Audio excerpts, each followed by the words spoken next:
Hello students. तो इतने सारे लेक्चर करने के बाद फाइनली आज हम नया टॉपिक देखने जा रहे हैं जिसका नाम है कैपेसिटर। आप इसको कंडक्टर भी बोल सकते हो, बस वाला नहीं। हाँ, कंडक्टर मोस्ट ऑफ कैपेसिटर की जगह कंडक्टर भी डेली लाइफ में यूज होता है। अब ये जो कैपेसिटर या कंडक्टर है तो होता क्या है एक्चुअली, ये चीज क्या है या ये काम क्या करता है, होता क्या है। तो देखो कि आपने 11th में पढ़ा था, जो फ्रिक्शन होता है तो स्टैटिक फ्रिक्शन होता है। तो वो क्या होता है कि जब भी कोई चीज को मोशन में लाना है, ठीक है। फॉर एग्जांपल ये पेन है, ठीक है। ये पेन अभी स्टेडी फॉर्म में है, इसको अगर मोशन में लाना है तो जो फोर्स लगाओगे, तो फोर्स लगाने से क्या होगा कि इसके ऑपोजिट में फ्रिक्शन लगेगा, वो स्टैटिक फ्रिक्शन होगा। तो जो स्टैटिक फ्रिक्शन होता है वो क्या होगा कि बहुत ज़्यादा वैल्यू होती है। बट एक बार ये मोशन में आ गया तो उसके बाद इसको मोशन होने के लिए क्या होगा कि उतना ज़्यादा फ्रिक्शन का सामना नहीं करना पड़ेगा। तो ऐसा ही क्या होता है, आप देखा होगा कि साइकिल चला रहे हो तो साइकिल चलाने में क्या होगा कि जो पहले पैडल मारते हो आप, तो क्या होता है कि आपको ज़्यादा फोर्स लगाना पड़ता है। बट एक बार आपकी साइकिल मोशन में आ गए फिर आपको पता भी नहीं चलता है कि आप कैसे पैडल मार रहे हो और कैसे साइकिल चल रही है। तो सेम थिंग क्या होगी कि जो इलेक्ट्रॉनिक इंस्ट्रूमेंट होते हैं उसमें भी होती है, मतलब सब में नहीं होती है। बट जैसे आप फैन ले लो, तो जो फैन होता है उसको स्टार्ट होने के लिए क्या होता है कि बहुत सारी एनर्जी की जरूरत पड़ती है। बट एनर्जी क्या होगी कि जो हमारा घर में लाइन आता है वो उसको सडनली उतनी एनर्जी प्रोवाइड नहीं कर पाता है। तो जो कैपेसिटर या कंडक्टर बोल लो, तो ये क्या करता है कि अपने अंदर जो स्टोर एनर्जी, इसका जो मेन पर्पस है वो क्या है कि एनर्जी स्टोर करना है। अब एनर्जी की बात करें तो एनर्जी का फॉर्मूला हमने देखा था कि Q1 Q2 अपन R। तो मतलब आप कह लो कि ये स्टोर एनर्जी कर रहा है इन द सेंस कि ये यहाँ पर अपने अंदर चार्ज को स्टोर कर लेता है, ये चीज समझनी है, ठीक है। अब फॉर्मूला देखो तो वहां पर कहीं ना कहीं पर हमको चार्ज दिख रहा है, तो जो एनर्जी स्टोर कर रहा है मतलब कि वो चार्ज ही स्टोर कर रहा है। अब ये जो कैपेसिटर होते हैं तो क्या करते हैं कि अपने अंदर चार्ज को स्टोर करते रहते हैं, फिर जब जरूरत पड़ती है तो एक साथ पूरा दे देते हैं। तो उस वजह से क्या होगा कि बहुत सारा चार्ज मिल जाएगा, मतलब कि बहुत सारी एनर्जी मिल जाएगी। तो विद इन टाइम के लिए बहुत सारी एनर्जी मिल जाएगी, तो जो भी इंस्ट्रूमेंट होते हैं जैसे फैन, तो वो स्टार्ट हो जाता है, ठीक है। आपने देखा होगा कि जो फैन होता है तो स्टार्ट होने के लिए क्या होता है कि बहुत स्लो स्लो चलता है, फिर स्टार्ट होता है ना। तो मतलब बहुत सारी एनर्जी चाहिए, तो वो एनर्जी उसको कहाँ से प्रोवाइड होती है, कैपेसिटर से। अब ये कैपेसिटर कहाँ होगा, तो ये जो कैपेसिटर होते हैं ना वो तीन टाइप के होते हैं। एक स्फीयरिकल होता है, एक सिलिंड्रिकल होता है, और जो इम्पोर्टेंट है हमारे सिलेबस में है वो है parallel plate, parallel plate capacitor. अब यहाँ पर एक्चुअली हम फैन में जो देखेंगे ना तो वहाँ पर जो कैपेसिटर मिलेगा हमको, तो वो कुछ इस तरीके से आपने देखा होगा। तो इस तरीके की जो भी आपको एक्चुअली कुछ देखने को मिलता है इंस्ट्रूमेंट, तो ये कैपेसिटर होता है, ठीक है। ये इसके दो पॉइंट निकले हुए, तो ये कैपेसिटर होता है। अब मैंने एक्चुअली इसको खोला भी है, अंदर से इस तरीके से ही होता है, ठीक है। और ये हार्ड पार्ट है, ठीक है। तो ये कैपेसिटर सिलिंड्रिकल कैपेसिटर इस तरीके का होता है। तो आपने अगर इसका छोटा वर्जन भी देखा होगा, मोस्ट ऑफ जो कंप्यूटर में मदरबोर्ड में ऐसा दिखते हैं वो इसका छोटा पार्ट ही होता है। तो मतलब वो सारे के सारे कैपेसिटर है। तो वो क्या करते हैं अपने अंदर चार्ज को स्टोर कर लेते हैं। चार्ज को स्टोर कर ले मतलब हम कह सकते हैं कि एनर्जी स्टोर कर रहे हैं, और जब जरूरत पड़ती है तो एक साथ दे देते हैं। तो अब ये जो कैपेसिटर है वो क्या बनता है, कैसे बनता है, वो देखना है। और हमारा सिलेबस में एक्चुअली पैरेलल प्लेट कैपेसिटर के बारे में मोस्ट ऑफ हमको पढ़ना है। अब देखो कि यहाँ पर कोई भी आर्बिट्ररी साइज का शेप का हम प्लेट ले सकते हैं, ठीक है। तो ये एक प्लेट ले लिया, ये दूसरा प्लेट ले लिया, ठीक है। अब एक्चुअली जरूरत नहीं है, कोई भी शेप ले सकते हो। तो यहाँ पर कोई चार्ज Q1 होगा, यहाँ पर कोई चार्ज Q2 होगा, इसके ऊपर पॉजिटिव चार्ज है तो इसके ऊपर नेगेटिव चार्ज है, तो इस वजह से यहाँ पर इलेक्ट्रिक फील्ड ये डायरेक्शन में होगी। अब यहाँ का पोटेंशियल V1 होगा तो यहाँ का पोटेंशियल V2 होगा। तो इस तरीके की जो भी कॉन्फ़िगरेशन आपको मिलती है, जिसमें क्या होगा कि दो अलग अलग कंडक्टर हो गए, ठीक है। ये कंडक्टर हो गया, ये दूसरा कंडक्टर हो गया, दो कंडक्टर Q1 और Q2 उनके ऊपर का चार्ज हो और V1 V2 उनके ऊपर का पोटेंशियल हो और पोटेंशियल डिफरेंस ले रहे तो वो V1 माइनस V2, इस तरीके से हमको पोटेंशियल डिफरेंस मिल रहा हो। तो ऐसी जो कॉन्फ़िगरेशन बनती है इसको बोलते हैं कैपेसिटर। अब यहाँ पर होता क्या है आप देखो, तो इधर पॉजिटिव चार्ज होता है, इधर नेगेटिव चार्ज होता है, बट आप नेट चार्ज की बात करोगे तो नेट चार्ज क्या हो जाएगा, जीरो हो जाएगा, ठीक है। इधर पॉजिटिव इधर नेगेटिव होता है, तो दोनों को मिला के नेट चार्ज तो जीरो बन जाएगा। बट कैपेसिटर का चार्ज पूछा जाए तो वो क्या होगा कि कोई एक प्लेट का जो चार्ज रहता है या कोई एक कंडक्टर का, वो चार्ज कैपेसिटर का चार्ज बोला जाएगा, ठीक है। अब यहाँ पर आप देख लो कि नेट चार्ज तो वो हो जाएगा zero, but charge of capacitor तो वो चार्ज हो जाएगा Q, ठीक है। अब यहाँ पर देखो कि इधर पॉजिटिव है इधर नेगेटिव है, तो इलेक्ट्रिक फील्ड जनरेट हो रहा है। अब इलेक्ट्रिक फील्ड का फॉर्मूला क्या है, E equal to K Q upon R square. तो यहाँ पर क्या होगा कि जो इलेक्ट्रिक फील्ड है वो क्या हो जाएगी, जो चार्ज है उसके प्रोपोर्शनल हो जाएगी। तो अब अगर आप चार्ज बढ़ाओगे कहीं पर, कोई भी दो कंडक्टर पे आप चार्ज बढ़ाओगे तो इलेक्ट्रिक फील्ड बढ़ जाएगा। अब दूसरा चीज क्या होगा कि अगर हमको यहाँ से कोई पॉजिटिव चार्ज है, ये पॉजिटिव चार्ज को 2 पर से 1 पर लाना है, ठीक है। ये 2 प्लेट हो गई, ये 1 प्लेट हो गई, तो यहाँ पर क्या होगा कि हमको dW जितना कुछ वर्क करना पड़ेगा, ये वर्क क्या हो जाएगा कि हम पर यूनिट चार्ज लें, तो ये चीज हमको क्या मिलती है, ये मिलती है हमको वोल्टेज, ठीक है। हमने पिछले वीडियोस में देखा था कि dW अपन dQ यूनिट चार्ज पर किया गया वर्क वो हमको देता है पोटेंशियल। अब यहाँ पर हमने क्या किया कि दूसरे पोटेंशियल को इनफाइनाइट पर ले लिया तो वो जीरो हो गया। अब देखो तो यहाँ पर जो dW है तो वो क्या हो जाएगा, V इंटू Q हो जाएगा। अब देखो तो जो वर्क है, ये वर्क क्या हो रहा है, तो ये वर्क पोटेंशियल पर डिपेंड कर रहा है, मतलब कि दोनों प्रोपोर्शनल हो जाएंगे। तो होता क्या है कि यहाँ से आप कोई चार्ज को, ठीक है, प्लस Q चार्ज को इधर आप ला रहे हो, तो उस केस में क्या हो रहा है कि इधर से चार्ज इधर तो आ रहा है, बट इधर जैसे जैसे चार्ज बढ़ता जाएगा तो पोटेंशियल बढ़ेगा, तो हमको जो करना है वर्क वो भी अब ज़्यादा करना पड़ेगा। आप देखो तो पहले यहाँ पर 1 कूलम चार्ज था, तो यहाँ पर हमको 1 वॉट, ठीक है, हम वैल्यू ले रहे हैं अप्रोक्सीमेट, ठीक है, मतलब एग्जैक्ट नहीं समझने के लिए।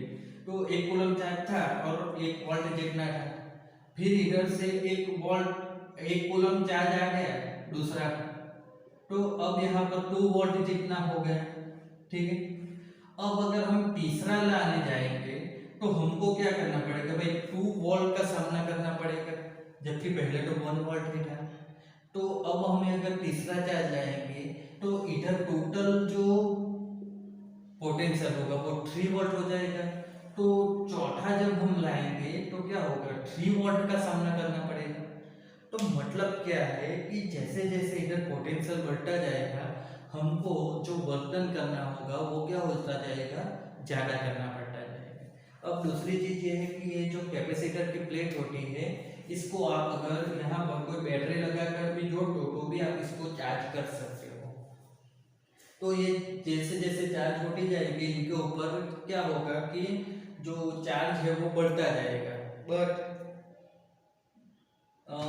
क्या होगा कि जो पोटेंशियल है वो हमको क्या मिलता है कि के क्यू अपन आर।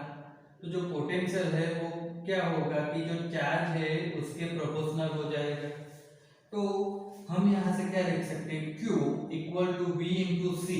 ठीक है, प्रोपोर्शनलिटी निकाल के हमने कोई कांस्टेंट रखा, तो जो C होगा वो हमको क्या मिलेगा, Q अपन V। तो ये जो C equal to Q upon V मिलता है वही हमारा कैपेसिटेंस है। तो कंडक्टर या कैपेसिटर बोल दो, तो वो एक्चुअली एक इंस्ट्रूमेंट है। ठीक है, ये इंस्ट्रूमेंट है ये वाला, इसको कंडक्टर बोलेंगे। बट सी कैपेसिटेंस है, तो कैपेसिटेंस क्या बेटा कि इसके अंदर हम कितनी एनर्जी स्टोर कर सकते हैं वो इसका कैपेसिटेंस होगा। अब यहाँ पर देखोगे तो इसका जो यूनिट होगा वो क्या होगा, 1 कूलम, और ये 1 वॉट। ठीक है, और ये जो यूनिट बनेगा तो वो क्या हो जाएगा, फेराड कहलाएगा। बट ये जो यूनिट होता है ये बहुत बड़ा होता है। ठीक है, ये यूनिट बहुत बड़ा होता है, तो जो प्रैक्टिस में यूज होगा वो यूनिट क्या होगा, 10⁻⁻6 फैराडे, 10⁻⁹ फैराडे। इस टाइप का क्या होगा कि यूनिट यूज होगा।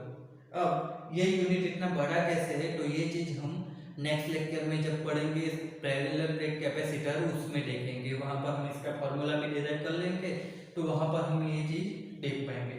अभी आप समझो कि एक फेराडे मतलब कि 1 कूलम पर वोल्ट, तो ये क्या बता रहा है कि जैसे हमने अभी देखा कि आप कोई कंडक्टर के ऊपर 1 कूलम का चार्ज बढ़ा रहे हो, ठीक है, इसके ऊपर, तो उसका जो पोटेंशियल होगा वो भी 1 वोल्ट जितना बढ़ जाएगा।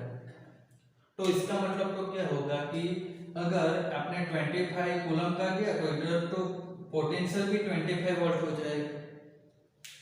तो होता क्या है कि आप अब इसके ऊपर पोटेंशियल बढ़ता जा रहा है, जबकि हमारा फॉर्मूला में क्या है कि पोटेंशियल कम रहेगा तभी कैपेसिटेंस बढ़ पाएगा, पोटेंशियल कम रहेगा तभी कैपेसिटेंस बढ़ पाएगा। अब होता क्या है कि 1 कूलम पर वोल्ट, तो 1 कूलम चार्ज जाने से 1 वोल्ट बढ़ रहा है, तो क्या हो जाएगा, 25 कूलम पर तो 25 वोल्ट बढ़ जाएगा। तो चार्ज भी इतना बढ़ रहा है, तो हम क्या कर पाएंगे कि आपने देखा कि जो अगर पोटेंशियल बढ़ रहा है तो हमको वर्क डन ज्यादा करना पड़ेगा, तो हम इसके ऊपर ज्यादा चार्ज स्टोर नहीं कर पाएंगे क्योंकि बहुत काम करना पड़ रहा है हमको। ठीक है, तो उस केस में क्या होगा कि हम जो कंडक्टर होंगे उनके ऊपर ज्यादा चार्ज स्टोर नहीं कर पाएंगे, और ज्यादा चार्ज स्टोर नहीं होगा तो क्या होगा कि ज्यादा एनर्जी स्टोर नहीं कर पाएंगे, ऐसा हो जाएगा। तो होता क्या है कि हमको पोटेंशियल कम रखना है और चार्ज ज्यादा रखना है, तभी जाके क्या होगा कि हमको ज्यादा एनर्जी वाला कैपेसिटर मिल पाएगा। तो ये जो यूनिट है ये बहुत बड़ा हो जाएगा। अब हमको यहाँ पर करना क्या है कि जो पोटेंशियल है वो ज्यादा हो जाए तो क्या होगा, तो पोटेंशियल अगर ज्यादा हो जाए तो जो हमारा कंडक्टर होगा इसके ऊपर पोटेंशियल ज्यादा हो गया, तो पोटेंशियल ज्यादा हो गया, अब समझ लो कि हम ये यहाँ पर पॉजिटिव प्लेट ले रहे हैं, तो उसके आसपास क्या होगी, एयर होगी। तो एयर के जो मॉलिक्यूल होते हैं वो तो नॉर्मली क्या होते हैं, न्यूट्रल होते हैं, बट अगर पोटेंशियल बढ़ जाएगा तो ये भी क्या हो जाएगा कि भाई इसको भी आदत हो जाएगी।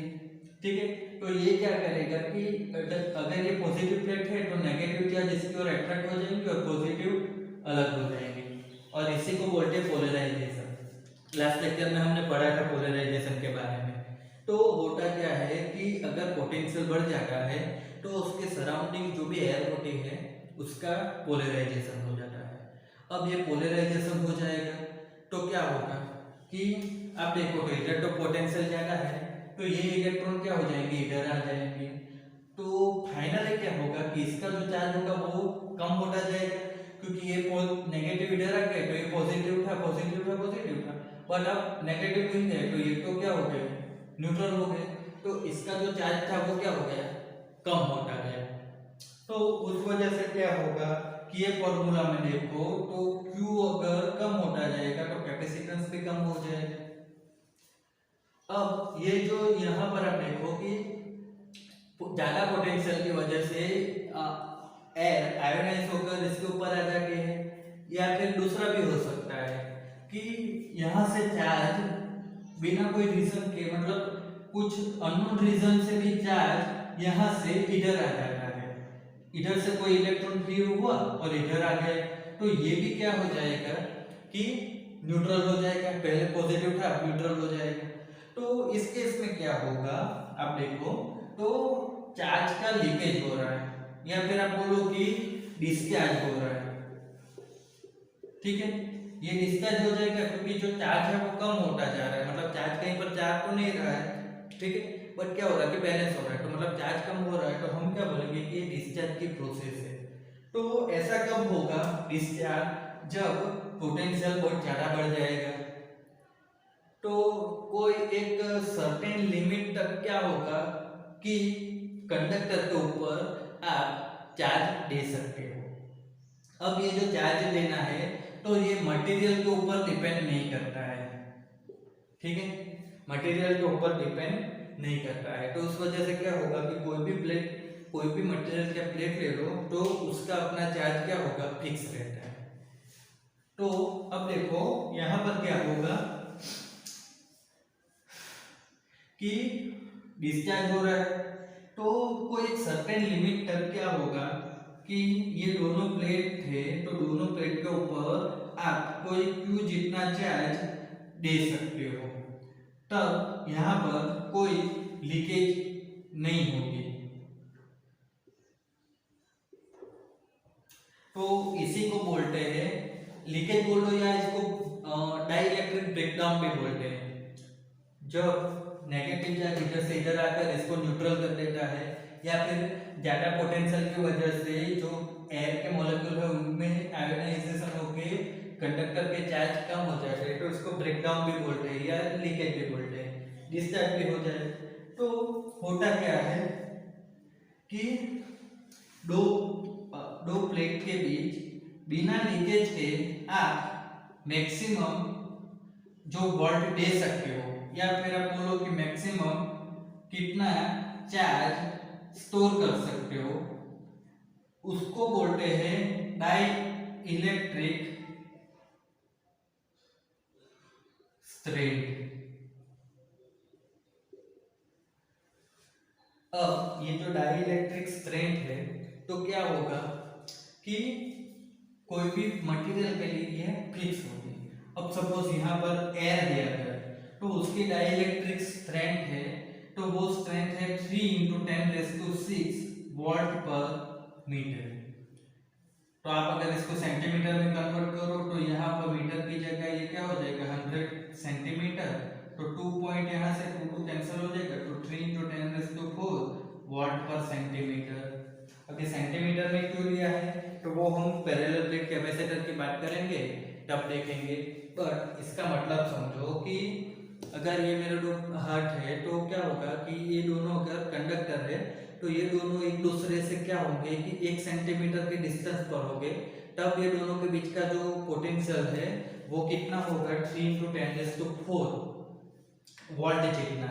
तो मतलब क्या है कि यहाँ पर हम ज़्यादा पोटेंशियल सेव कर पाते, तो उसकी वजह से हम ज़्यादा चार्ज भी सेव कर पाएंगे, ठीक है। तो मतलब यहाँ पर ज़्यादा चार्ज होगा तो उसका ज़्यादा पोटेंशियल भी रहता ही है। तो ये डाइइलेक्ट्रिक स्ट्रेंथ है। अब ये डाइइलेक्ट्रिक स्ट्रेंथ क्या होगी कि दो कंडक्टर के बीच का जो मीडियम होता है उनकी स्ट्रेंथ रहती है ये डाइइलेक्ट्रिक स्ट्रेंथ। दूसरी चीज कि जैसे जैसे मीडियम चेंज होगा, यहाँ पर एयर की मीडियम चेंज हो जाएगा, तो ये वैल्यू क्या होगी अलग अलग रखी जाएगी।